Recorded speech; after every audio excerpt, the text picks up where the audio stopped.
hot, steamy summer is made better when you read a steamy novel. There is no shortage of rom-coms and romance books, but we want to highlight one today that was written by someone who chose to write after retiring from her career in education. Celeste Fenton is joining us now to talk about her journey. So welcome to the show. So great to have you here. Oh, thank you so much for having me. Yeah, so you started, writing maybe officially later in life. So why did that come about?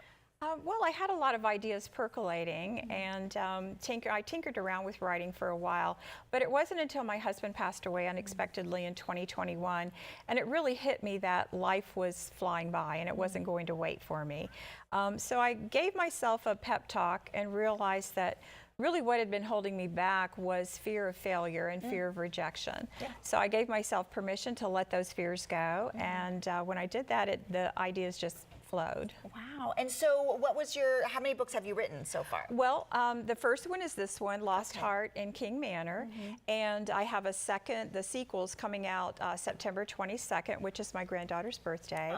And then after that, following that will be another one in probably early winter of next year. Okay. Well, let's dive into this book. What is this book about? Well, it follows Gabby Hart, who is a 45-year-old artist, art instructor, and she also helps her mother with their family gift shop on the fictional island of Dost Island off the coast of Massachusetts. Okay. And she leads a kind of a boring, maybe simple, quiet, peaceful life until her mother suffers a health crisis that leads her to go stay in a senior residence facility known as King Manor.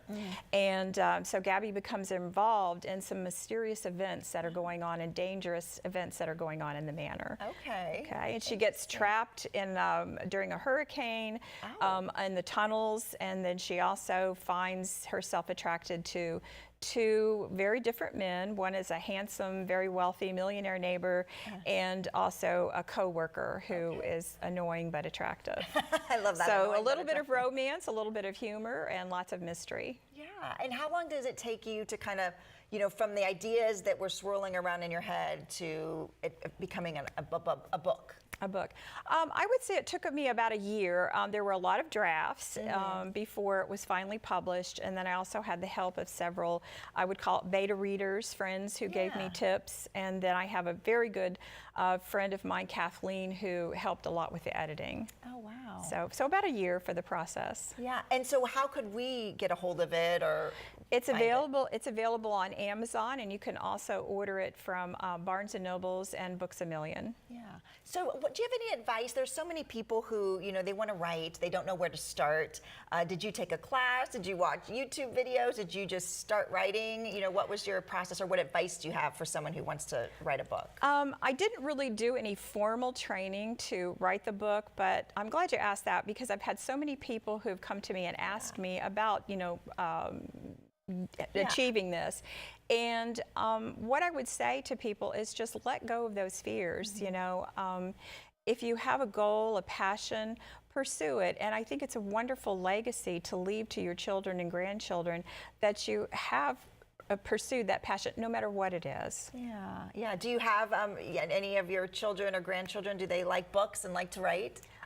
They do read. I would say maybe I have a budding writer in my granddaughter. We'll see how that comes along. I love that. Well, how special that, someday you can share all of this with her. That would be amazing. That was wonderful, yes. Well, thank you so much for coming on and sharing your book with us. Again, what is it called? It's Lost Heart in King Manor. Perfect. Well, thank you so much. And you can learn more about Celeste and her books by heading to CelesteFenton.com.